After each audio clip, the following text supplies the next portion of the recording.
Now, from Wish TV, your local news source, this is All Indiana Politics.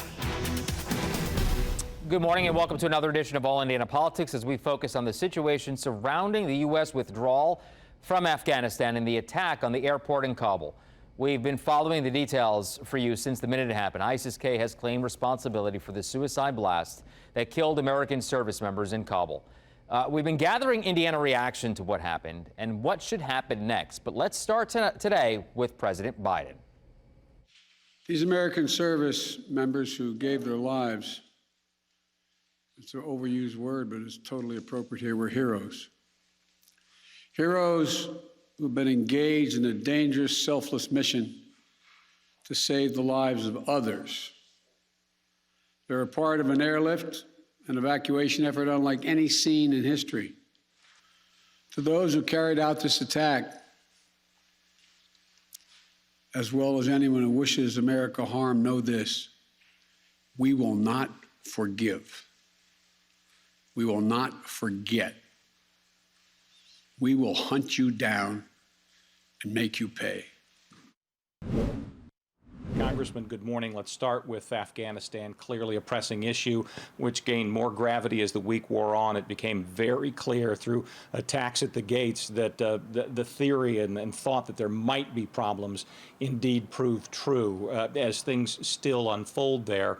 What is your take in terms of how or if attacks, terror attacks, change the situation at the airport? Well, you know, President Biden, he joined a virtual meeting with some of the G7 leaders to talk about our continuing coordination on Afghanistan policy, humanitarian assistance, and evacuating our citizens. The Intelligence Committee, along with myself, we've been in talks with the intelligence agencies, from the CIA, the U.S. military, the Department of Defense, and some of our other intelligence agencies, ODNI, and NRO. And, you know, President Biden told our G7 partners that our U.S. mission in Kabul will basically stop based on the achievement of our objectives. So we're currently on pace to complete our mission by August the 31st. And, you know, evacuated Americans who want to come home, third country nationalists and Afghans who were allies during the war, we have to make sure we honor our commitment to them. So with each day of operations on the ground, we've added risk to our troops with increasing threats from ISIS-K. And that completion of the mission by August 31st depends on continued coordination with the Taliban, including continued access for evacuees at the airport. Clearly, there has been an underscoring of that August 31st deadline. The president has publicly shown no signs of backing away from it. Is there fluidity to it, though, if we get down to final hours? Is that an absolute in your estimation, or would you push for the opportunity to extend it if it looks like things are coming close, wrapping down? Well, certainly. I think that there's so many shifting variables daily that any attempt at rigidity would be a major mistake. You know, the president has asked the Pentagon and the State Department for contingency plans to adjust the timeline should that become necessary. And I'm in agreement. Your work on the House Intelligence Committee obviously gives you a view that many don't have. Help us understand just how uncertain the situation is over there, because we see snips in news reports and get dispatches back here. Kind of encapsulate it for the person who wants desperately to really understand what's happening there. Well, I appreciate the question. I'll speak in general terms, but as you know, the CIA director met with Taliban leadership a few days ago. And I think with that was an expression of sharing cursory intelligence and requesting that they do the same, because, you know, our objective is to push back on extremist elements.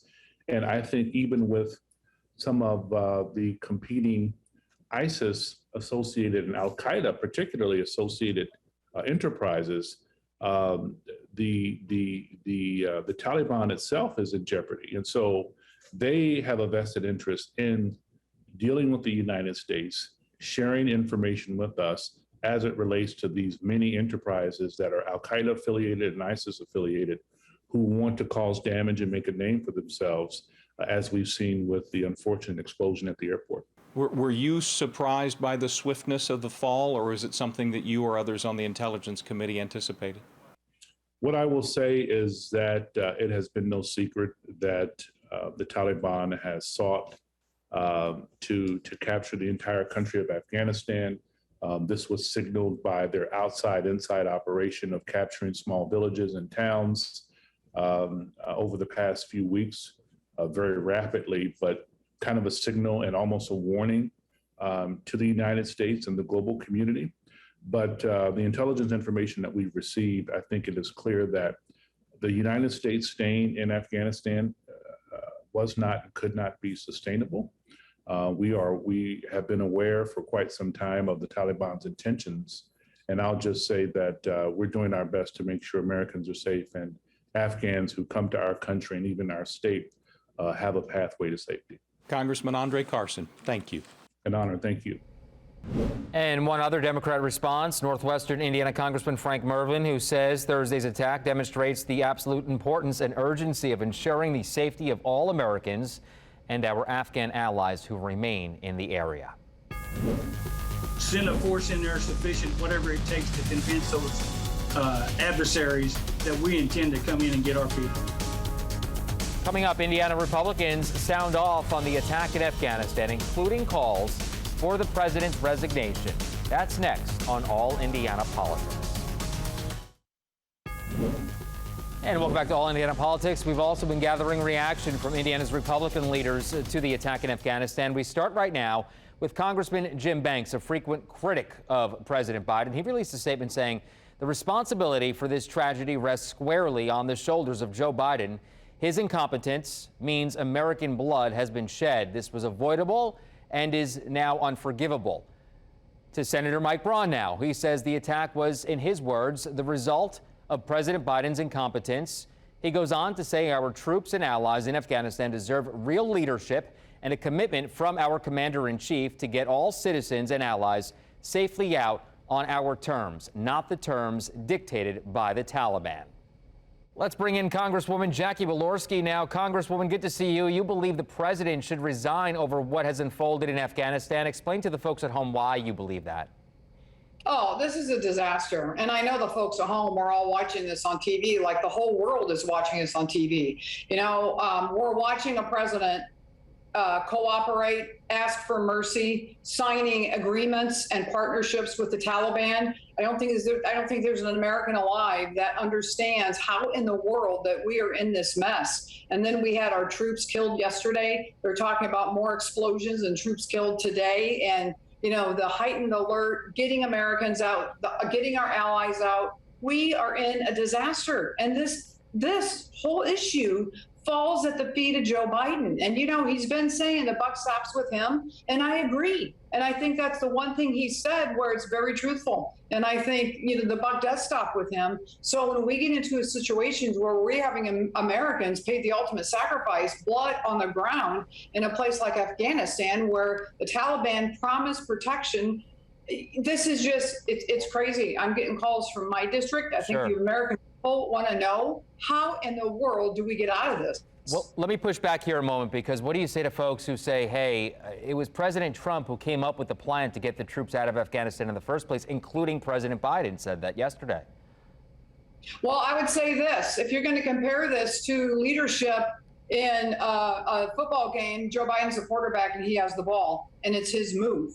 Nobody forced him to take a decision that another president had talked about. Nobody held him in any kind of an extreme situation. Joe Biden made this decision. If he didn't want to sign what another president had, don't sign it. Come up with your own plan. But this obviously was a failed plan. And the American people are watching that. And when we start seeing more bloodshed at the hands of terrorists who we gave weapons to, this is enough. And I think that President Biden needs to leave, resign, Put somebody in there that can actually make a plan, get us out of there. He's just created a terror network worldwide that the world has never seen. We will not be safer than we are and were before the president started this operation. And the world won't be safer. We got terrorists and the Taliban and Al Qaeda and groups that we've never even heard of. They have a new hotbed of which to operate from. Our Indiana politics team also talked with Congressman Jim Baird, who represents Indiana's 4th District. Baird earned a Bronze Star and 2 Purple Hearts serving in Vietnam. He says he wants the president and military to take strong action right now. Whatever it takes, whatever it takes. And I'm not opposed to military response, because you have to understand, you have to understand your adversary. And if you've not been in the military, you've not been in combat, you don't understand it. And so you got to know what your enemy respects, and the thing they respect, unfortunately, is they respect force.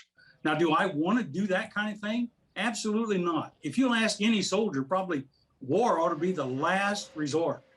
But you have to recognize that there are people in this world that do not like this country, and you have to push back.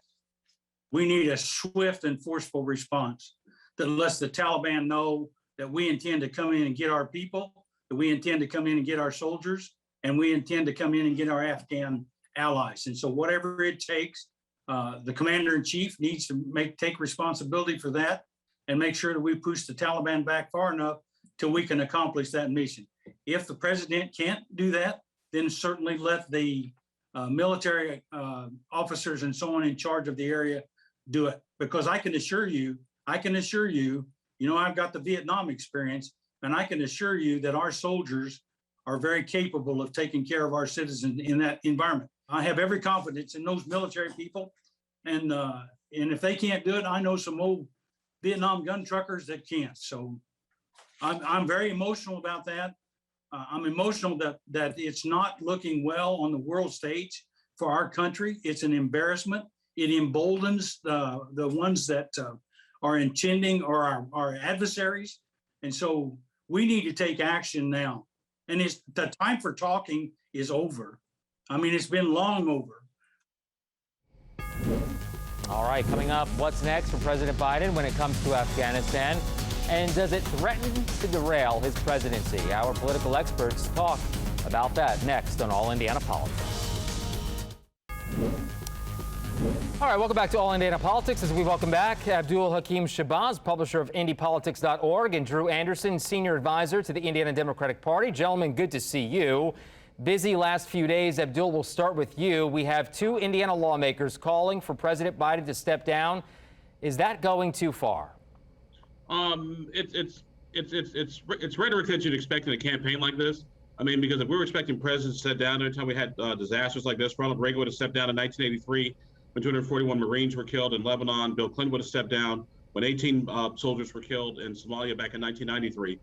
So unfortunately, being the world leader, we have to deal with these types of issues. Now, with that said, my heart goes out to the families. I have a brother who served in Iraq and Afghanistan. He's suffering from signs of PTSD this very day. So I can only imagine what those families are going through. Now, with that said, the Biden administration really does have to, get its act together and, find out who did this and, make the message clear that American soldiers and American troops will not be harmed. Yeah. Abdul, well, we thank your brother for his service, no doubt about that. Drew, I want to get you in here. Your response to that. Are Republicans going too far when they say that the president should step down? Absolutely. I mean, this is the same Republican Party that tried to overturn the election results. Same Republican Party that ignored the insurrection. They're trying to act like it doesn't exist. And it proves that these people have no moral conscience. They are admitting and they're lying to people by only blaming Joe Biden. It was Donald Trump that made the negotiation with this terrorist organization. It was Donald Trump that made this deal happen, and the Republican Party celebrated it online and called it a peace deal.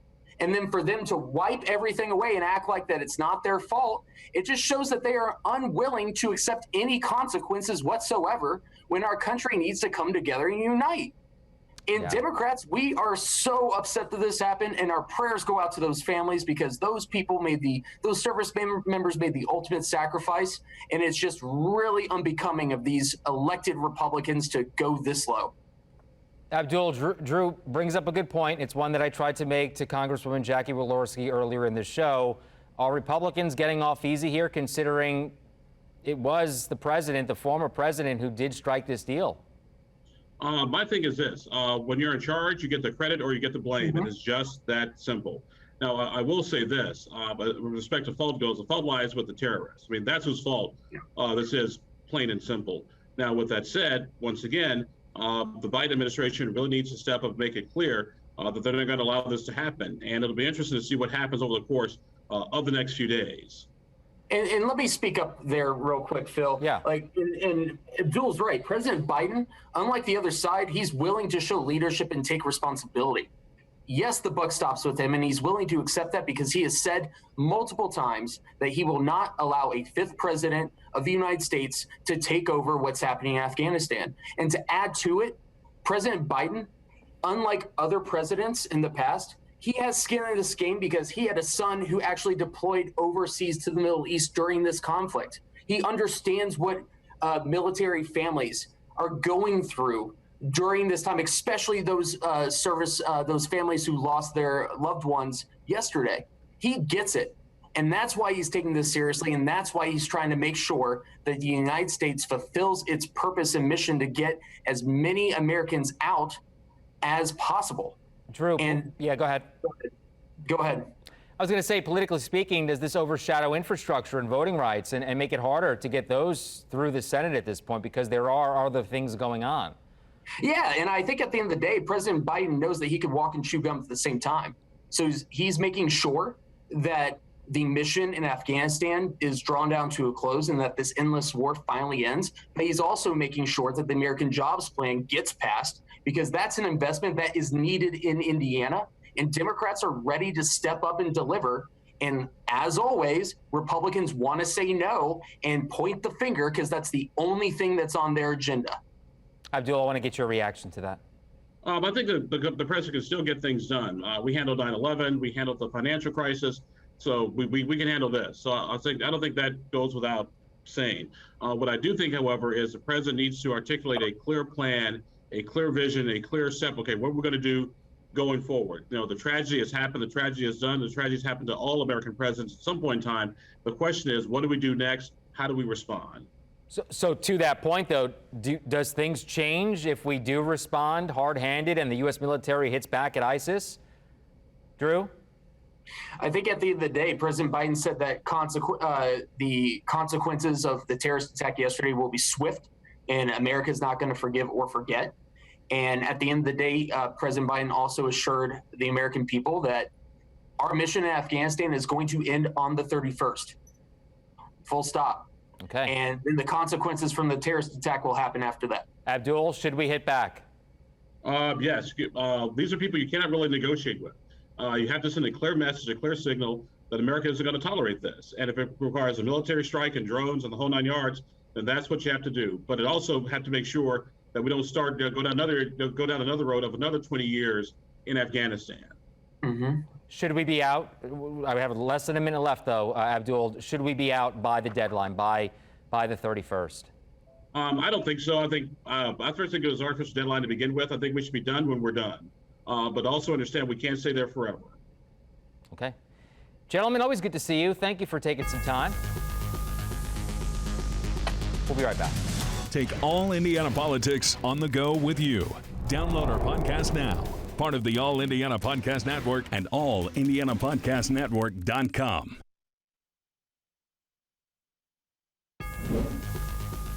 And thank you for joining us for All Indiana Politics on this Sunday. We'll be back here next Sunday morning at 9:30, where we plan to talk about the John Lewis Voting Rights Act and what it could mean for Indiana if it passes. Also, Secretary of State Holly Sullivan is scheduled to join us.